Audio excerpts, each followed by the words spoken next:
¿Alguien quiere ver el televisor? ¿Sí? No, convénzame. ¿Alguien quiere ver el televisor? Bueno, muy bien, listo. Vamos a mostrarles mi televisor. Él ha sufrido un poco en el tiempo porque es un regalo ya de varios años y que ha soportado varios trasteos. Usted sabe los estragos que hacen los trasteos, ¿cierto? Los trasteos son tremendos. Este es un regalo de hace varios años. Como usted puede ver, es un televisor que no es muy grande, cuenta con una pantalla de 8 pulgadas de alta fidelidad. Y su propósito no fue cautivar mi corazón a partir de su nivel tecnológico, ni tampoco su elevado precio comercial, sino su propósito fue tocar mi corazón. ¿Usted cree que lo logró? Absolutamente. Cautivó mi corazón. El televisor contiene varias partes de la historia de mi vida, desde que yo era muy chiquitico, a partir de fotografías. Entonces tiene ese recuento desde que yo era muy pequeño y además tiene comentarios narrativos divertidos, bastante graciosos, con un sentido del humor que me entretiene, me parece genial, y pues que fue elaborado totalmente por mi esposita, el amor de mi vida, que está por aquí. Ella me lo regaló cuando éramos novios, entonces pues ya usted entenderá el tiempo que él ha recorrido conmigo. Y en este momento presenta una escena, tal vez los que estén más cerquita la alcancen a ver, una escena en la que aparece un sujeto bastante galán, de más o menos unos 5 o 6 añitos de edad, creo yo, vistiendo un elegante traje de campesinito, ese traje tradicional que le ponen a uno siempre que hay una presentación, que el día de la santanderianidad y todo eso le toca ese traje. Y estaba justamente como que haciendo mis pasos allí en alguna presentación. Tengo ahí mis manitas como en un baile y justo a mi lado aparece una chica. Mi esposita buscó una fotico de ella, también siendo una niña pequeñita, vestida también con traje tradicional de campesinita, y se puso al lado mío como mi pareja. Esa es la escena que está en este momento. Pues imagínese usted cuánto pudo significar para mí. Lo llevo a todas partes conmigo, pero además en cada lugar donde el Señor nos ha permitido estar y vivir, siempre ocupa un lugar especial en el lugar donde yo trabajo. Siempre tiene un lugar especial allí. De hecho, ahí para traérmelo quedó el huequito, allá en el lugar donde yo lo guardo. Siempre está en un lugar visible, lo conservo conmigo porque logró un significado muy especial en mi corazón, o sea, un nivel de agrado especial. A veces hay regalos que uno guarda y después se le olvida que los tiene, o bueno, en fin, todas esas cosas pueden suceder, ¿verdad? Pero no con este regalo, por el significado que logró conseguir en mi corazón. Y lo mismo o algo muy parecido sucedió en el corazón del Señor cuando vio al personaje que vamos a disfrutar hoy a partir de la palabra del Señor. Lo mismo sucedía cuando el Señor veía a Abel. La palabra del Señor muestra en Hebreos 11:4 a Abel como el primer personaje que es un ejemplo para nosotros de fe. Dice la palabra del Señor así, leámoslo juntos. Dice, fue por la fe que Abel, leamos juntos en voz alta, dice, fue por la fe que Abel presentó a Dios una ofrenda más aceptable que la que presentó Caín. La ofrenda de Abel demostró que era un hombre justo y Dios aprobó sus ofrendas. Aunque Abel murió hace mucho tiempo, todavía nos habla. ¿Cómo? ¿Cómo nos habla? Digámoslo fuerte, ¿cómo nos habla? Por su ejemplo de fe. ¿Alguien quiere conocer más de cerca lo que sucedió con Abel? A lo que se refiere la palabra del Señor en este versículo. Bueno, entonces vamos a ir a Génesis capítulo 4, donde la palabra del Señor de manera mucho más íntima nos muestra a Abel. Vamos a ir al versículo 1 y vamos a leer hasta el versículo 4. La palabra del Señor dice así, leamos juntos.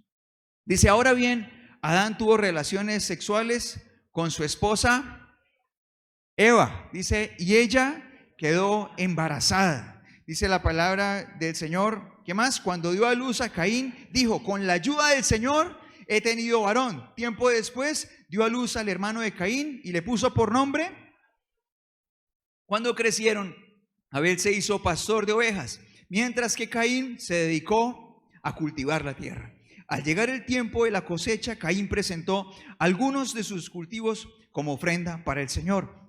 Abel también presentó una ofrenda. ¿Qué presentó?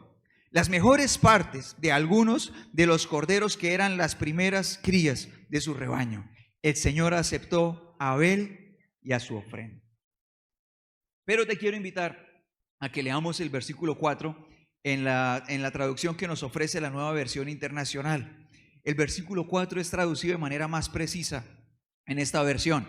Así que les pido que a producción que por favor nos regale el versículo 4, pero en la versión, nueva versión internacional, y te pido que lo leamos juntos. Dice: Abel también presentó al Señor lo mejor de su rebaño, es decir, los primogénitos con su grasa, y el Señor, ¿qué pasó?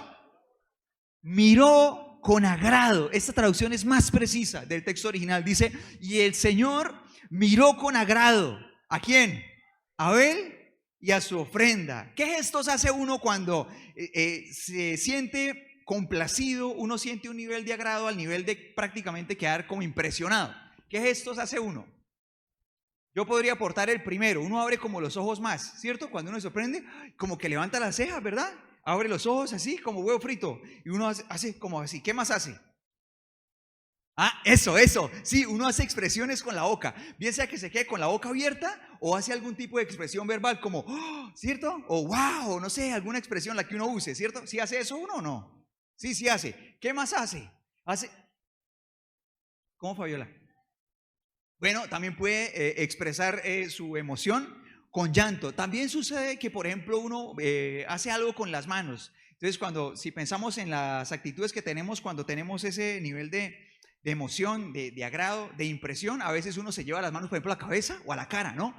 ¿Verdad? Como un regalo así impresionante.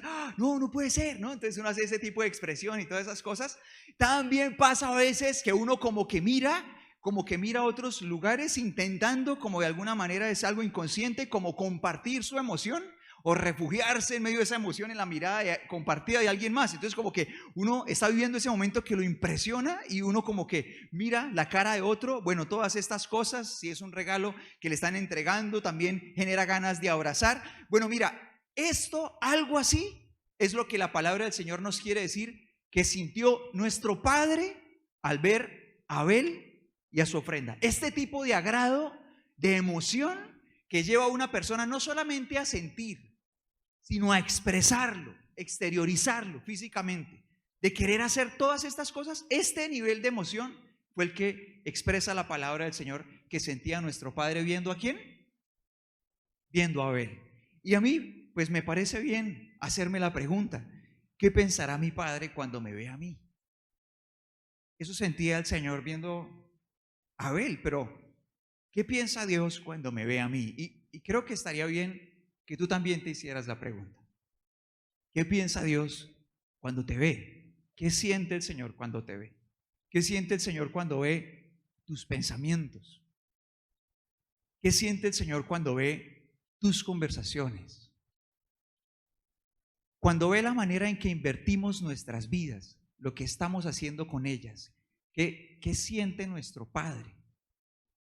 O cuando estamos caminando allí por la calle y subimos esa rampa y empezamos a cruzar esa puerta y venimos a este lugar a hacer lo mismo que Abel iba a hacer ese día que la palabra del Señor nos está contando, y de pronto entramos a este lugar y empezamos a elevar canciones a Dios. ¿Qué siente Dios cuando nos ve? Ahora yo te voy a invitar a que pensemos qué características debe tener una vida para poder ser agradable a los ojos de Dios. ¿Qué características tendría? Evidentemente tú y yo no podemos recurrir a lo que a nosotros nos parezca bien, ¿cierto? Porque lo que a mí me parezca bien no tiene por qué parecerle bien al Señor. Si fuera mi nivel de agrado y mi gusto lo que determinara lo que está bien delante de Dios, entonces yo no sería un ser humano, sino que sería Dios. Y ninguno de nosotros es Dios. De manera que si nosotros queremos pensar en agradar a Dios, tenemos que buscar en su corazón y no en el nuestro, ¿cierto? Entonces, el corazón de Dios está revelado en su palabra. Y según la palabra de Dios, ¿qué cosas hacen sonreír a Dios? La fe, muy bien. ¿Qué más? La obediencia, ¿verdad? ¿Qué más? Podemos sumar más cosas. La fidelidad, ¿qué más? ¿Será que la humildad también clasifica? ¿Un corazón humilde también hace sonreír a Dios? Sí. De hecho, en nuestro devocional hoy compartíamos un texto bíblico de la carta de Santiago que estamos leyendo, ¿verdad? Y como dice la palabra del Señor, que el Señor a los orgullosos, ¿qué pasa? Los mira de lejos, pero ¿qué hace con los humildes? Le muestra su gracia, su favor, ¿verdad? su favor al corazón humilde, hace sonreír a Dios el corazón humilde. ¿La sinceridad hará sonreír a Dios? Claro que sí, todas estas cosas hacen sonreír al Señor. Y aunque tú y yo estemos en este lugar deseando tener una relación con el Señor cercana, realmente todos hemos sido falibles en estas cosas en algún momento. ¿Sí? ¿Estamos de acuerdo en eso o no? Sin embargo, una persona, una solamente, en toda la creación, en todo el tiempo de la humanidad, ha pisado esta tierra y ha sido un hijo perfecto, que siempre fue obediente, fiel, humilde, sincero. Todas estas cosas, características que nos dice la palabra del Señor, las vivió. ¿Cómo se llama esa persona? Que fue 100% fiel. No escuché, ¿cómo se llama esa persona? Jesucristo. Y mira lo que dice la palabra del Señor en Lucas capítulo 3, versículo 21. De ese momento que nos muestra la palabra del Señor en el que el Señor se iba a bautizar. Leamos juntos. Dice, cierto día en que las multitudes se bautizaban, ¿qué pasó? Jesús mismo fue bautizado y mientras él oraba, los cielos se abrieron. El Espíritu Santo en forma visible descendió sobre él como una paloma y una voz dijo desde el cielo, tú eres mi hijo muy amado y me das gran gozo. El Señor deja registrado este hermoso momento en el que viendo a su hijo sonreía. Ahora, tú y yo podemos entender que nuestro Padre sonría al ver a nuestro Señor Jesucristo, porque vivió una vida perfecta. El Señor siempre fue bueno. Pues en la eternidad Dios es bueno, pero cuando Él se encarnó y se hizo un ser humano, vivió una vida perfecta, haciendo lo bueno, siendo obediente, siendo fiel. Pues evidentemente haría sonreír a Dios, pero yo te pregunto, y para que reflexionemos, ¿Abel fallaría alguna vez? Igual que tú y que yo. ¿Pecaría Abel alguna vez? Entonces tú y yo podemos entender que la sonrisa de Dios hacia Abel no correspondía a su perfección. Entonces, ¿qué tenía Abel que hacía sonreír a Dios?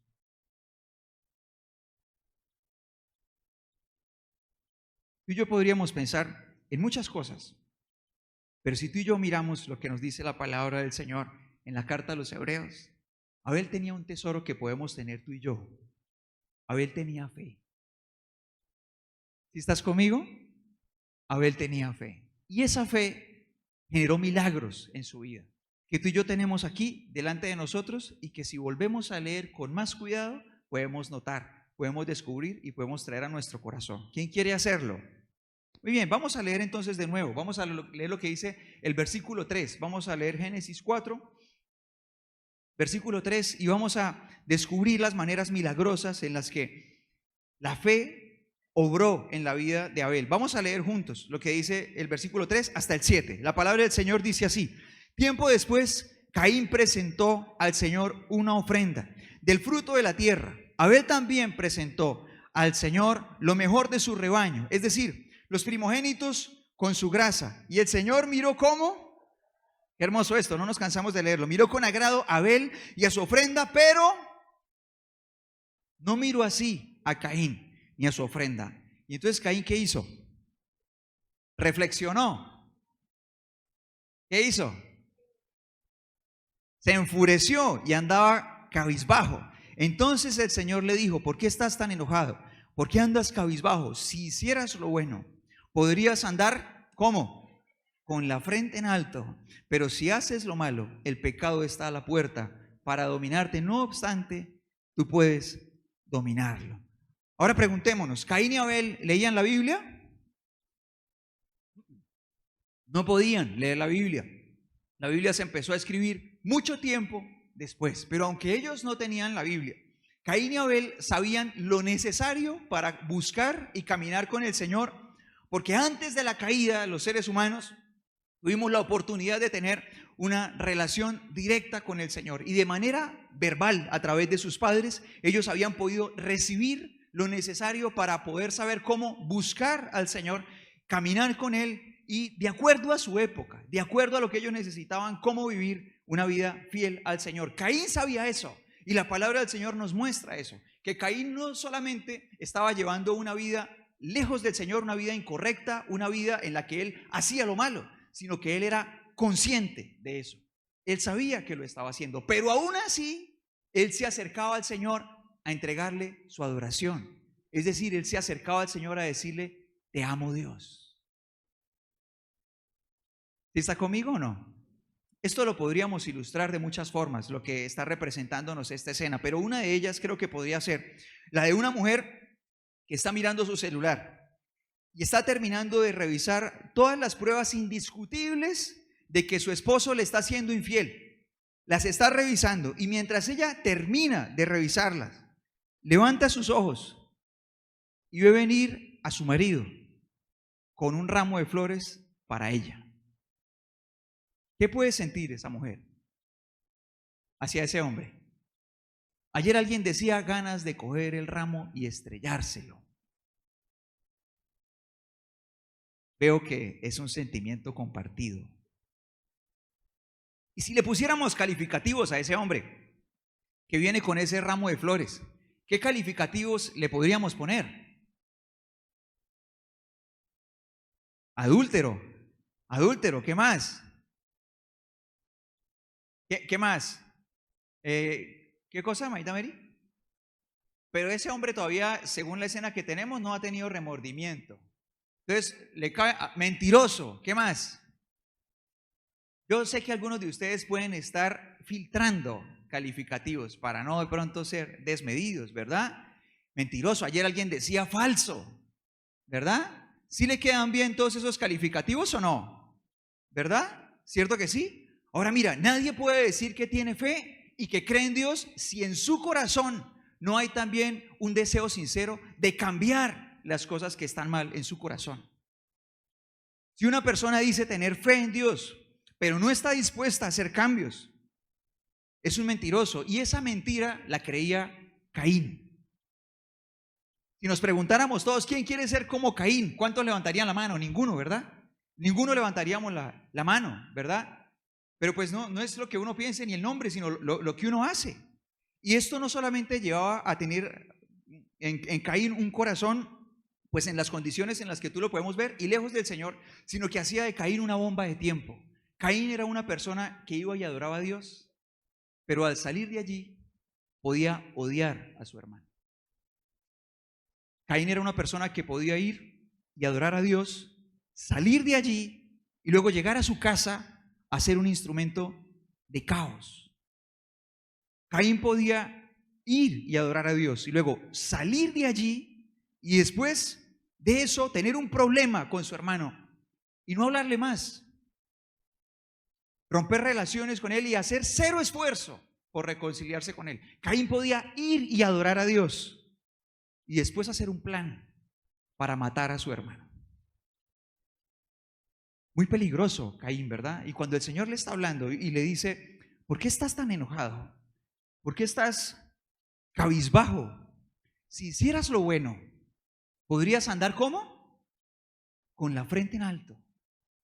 Serías aprobado. Y lo que el Señor le está diciendo no solamente es que él debe hacer lo correcto, sino que también le está diciendo que antes de traer palabras de amor hacia Dios, lo primero que debería hacer es vivir el arrepentimiento. El arrepentimiento. Ahora, ¿por qué el Señor no demanda eso de Abel? ¿Por qué el Señor no le dice eso a Abel?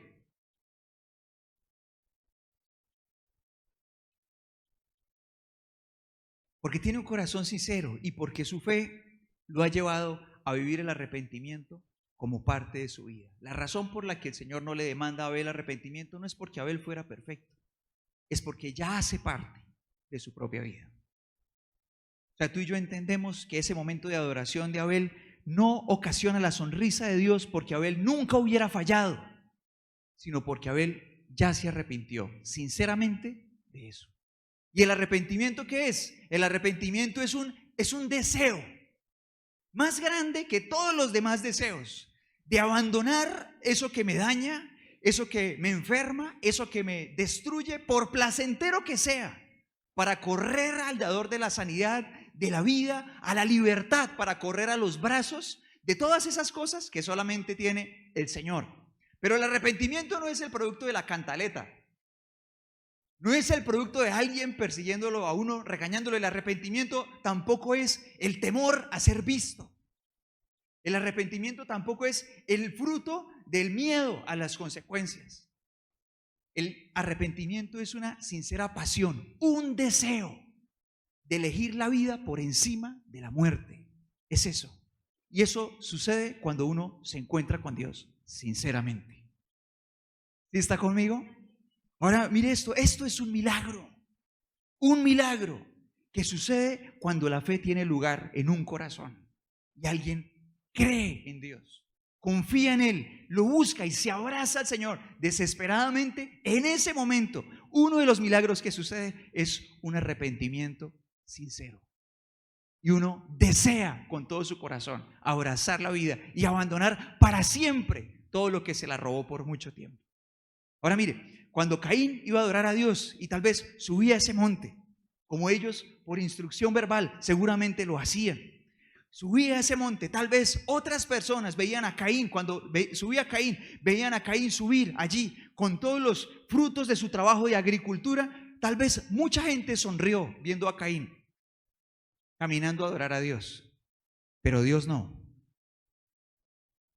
Dios sonrió viendo a Abel subir esa montaña. Sonreía como un padre que ve a su niño correr hacia él y sonrió con su ofrenda. Ahora yo te pregunto, ¿quién quieres ser tú? ¿Quién quieres ser? Cada uno necesita responder eso en su corazón, ¿verdad? Pero esto es un milagro que la fe hace al interior de cada uno. Ahora, si tú y yo leemos un poco más, vamos a encontrar otro milagro. Vamos a leer lo que dice la palabra del Señor. Una vez más, leamos el versículo 3, pero esta vez leámoslo solamente hasta el 5. ¿Listo? Vamos a leer. ¿Qué dice la palabra del Señor? Dice, tiempo después, leamos juntos, por favor. Dice, tiempo después, Caín presentó al Señor una ofrenda del fruto de la tierra. Abel también presentó al Señor, ¿qué cosa?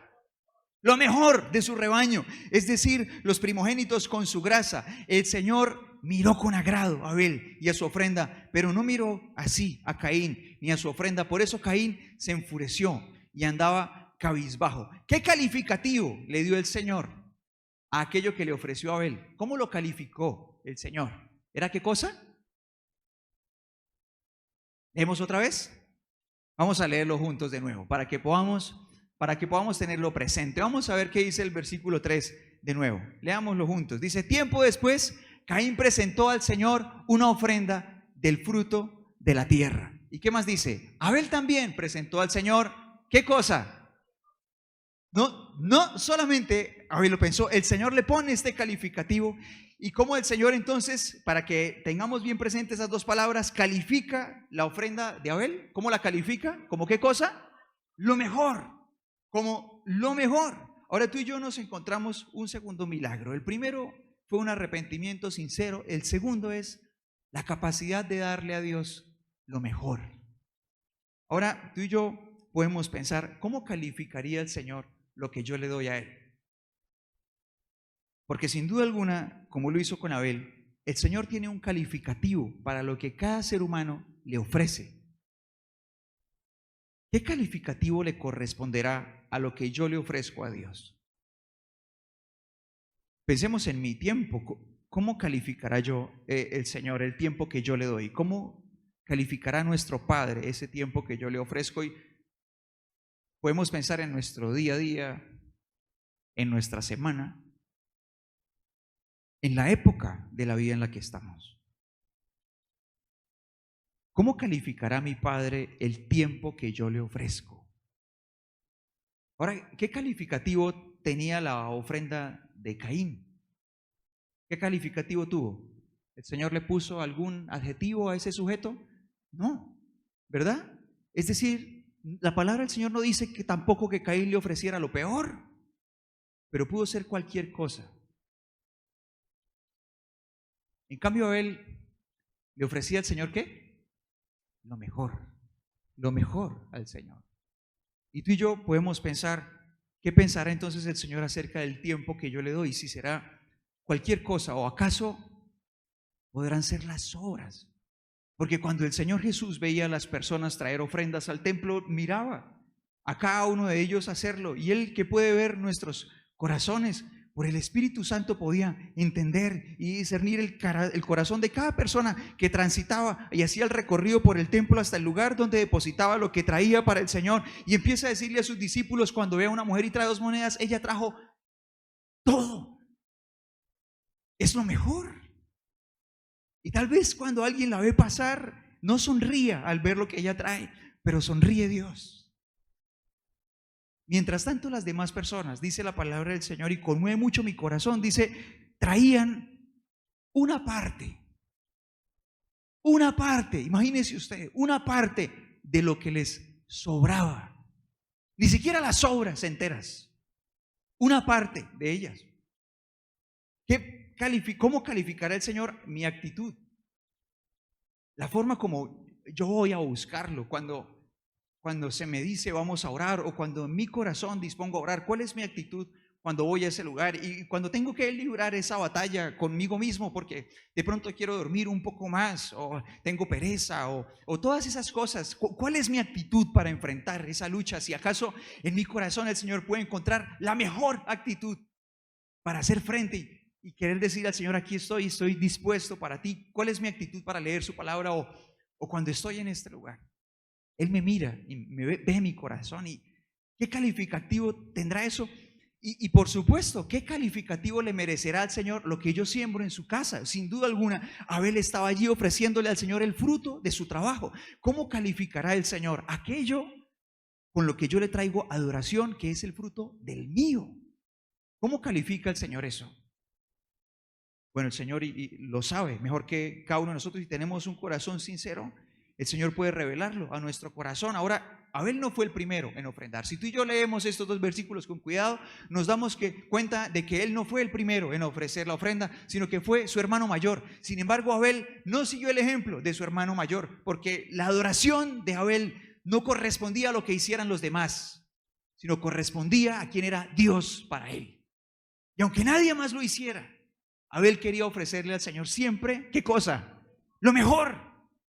Aunque nadie más en casa lo haga, aunque nadie más en todo el pueblo, en la cultura, nadie más lo haga. Si hubiera un solo corazón que amara a Dios, ese corazón buscaría por primera vez darle a Dios lo mejor. ¿Sí está conmigo? Lo mejor, aunque nadie más lo hiciera. Un corazón que ama a Dios y que tiene fe, vive este milagro, le da a Dios lo mejor. ¿Sabes por qué? Porque puede verlo con su corazón, puede ver a Dios y sabe qué merece Dios, de qué es digno. Y por eso allí en Hebreos la palabra del Señor dice, la ofrenda de Abel demostró que él era un hombre justo. Si mi fe está sana, entonces ¿qué le doy yo al Señor? Si tengo una fe sana en mi corazón, ¿qué termino dándole a Dios? Alguien que diga fuerte, si mi fe está sana, ¿qué le doy a Dios? Otra vez, si mi fe está sana, ¿qué le doy yo al Señor? Lo mejor. Ahora bueno, ¿alguno de ustedes sabe qué significa Abel? La palabra del Señor nos revela el significado de muchos nombres de primer vistazo. No tenemos que hacer un esfuerzo investigativo. Muchos nombres en la palabra del Señor tienen su propia explicación ahí inmediatamente. ¿Alguno de ustedes sabe de casualidad qué significa el nombre de Abel?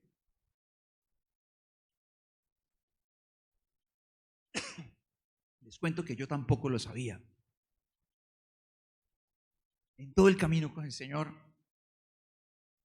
nunca se me había generado esa curiosidad hasta el momento en el que iba a compartir esta palabra contigo.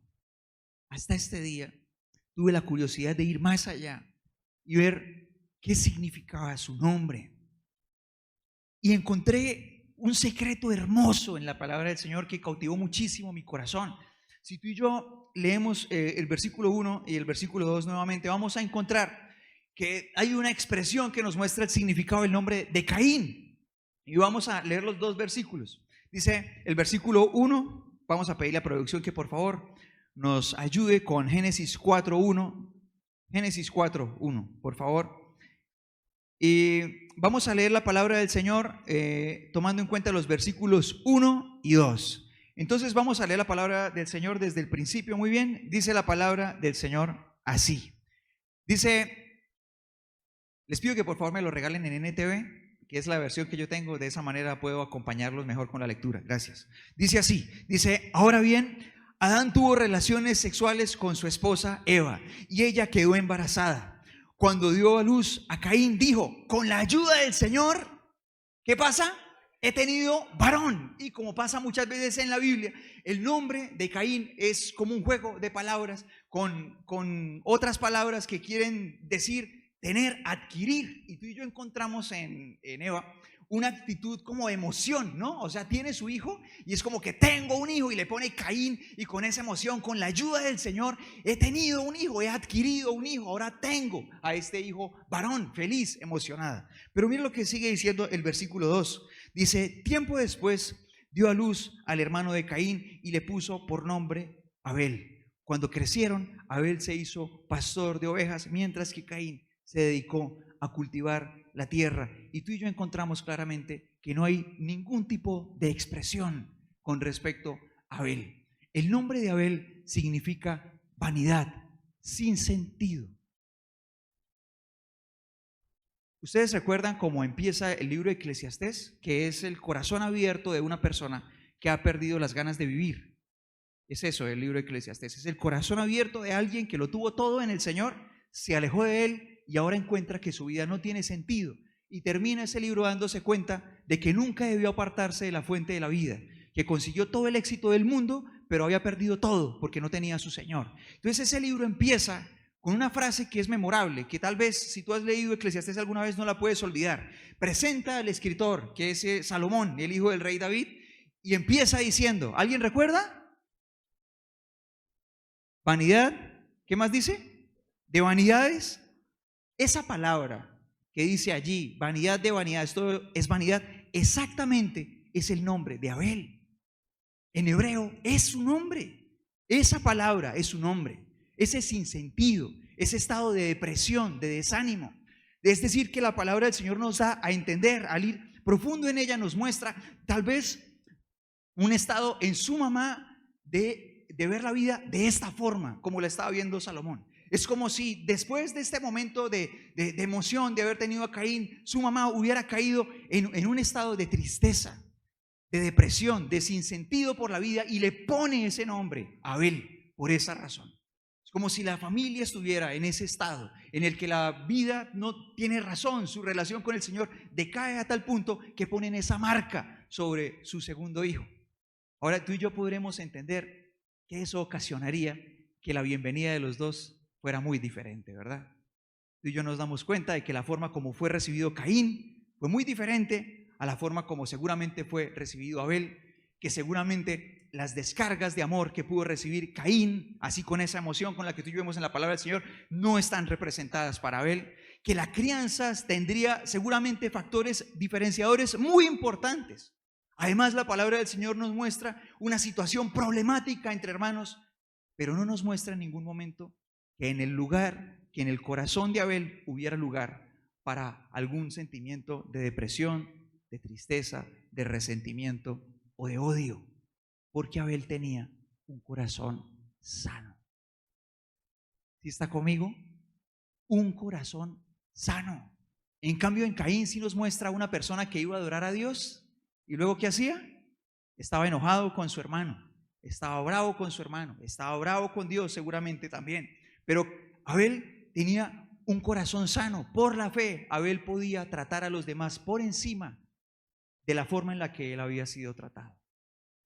Es decir, cuando tú y yo nos encontramos con el Señor, cuando tú y yo tenemos ese milagro de fe en nuestro corazón, cuando buscamos al Señor con todo nuestro corazón y la fe tiene lugar para hacer milagros en nuestro interior, tú y yo podemos haber crecido en un lugar, por ejemplo, donde nunca se recibieron abrazos. Pero allí en la presencia del Señor, tú y yo aprendemos a abrazar. Y de pronto un día, por primera vez, aprendemos a ofrecer un abrazo que nunca recibimos físicamente, pero que empezamos a recibir en nuestro Padre Dios. Tú y yo podemos haber venido de un hogar en estado de caos, con muchas luchas por dentro, con muchos dolores, con maltrato, pero cuando tú y yo tenemos un encuentro con el Señor, la expectativa para nuestro hogar cambia. Y aunque lo que vimos en casa fue un caos y peleas todo el tiempo, tú y yo empezamos a aprender a construir un hogar nuevo, con amor. Y de pronto no fuimos tratados de pronto con amabilidad en casa, de pronto el respeto no fue uno de esos principios que se vivían en el hogar, pero una vez que tenemos este milagro en nuestro corazón como Abel, podemos empezar a tratar al otro con amabilidad, aunque no fue nuestro contexto ni nuestra cultura en el lugar donde nosotros crecimos. Este milagro lo vivió este hombre, y por eso cuando su hermano lo invita al campo, después de que de pronto llevaban días sin que su hermano le dirigiera siquiera la palabra, ¿qué hace Abel? Vamos, porque alguien con un corazón sano vería en ese momento la oportunidad de que su relación pudiera restaurarse, de que pudiera volver a abrazar a su hermano, de que pudieran seguir caminando juntos como hermanos. Veía en esa ocasión una oportunidad, un corazón sano. Ese corazón hacía sonreír a Dios. Ese corazón en el que se vivían esos milagros, un arrepentimiento sincero, alguien que buscaba darle a Dios lo mejor, alguien que podía tratar a los demás por encima de la forma en la que él fue tratado, niño, adolescente, joven o un hombre, en su relación con sus hermanos. Y por eso la palabra del Señor dice en Hebreos 11:4, vamos a leerlo juntos una vez más: fue por la fe que Abel presentó a Dios una ofrenda más aceptable que la que presentó Caín. La ofrenda de Abel demostró que él era un hombre justo, y Dios aprobó sus ofrendas. Aunque Abel murió hace mucho tiempo, todavía nos habla por su ejemplo de fe.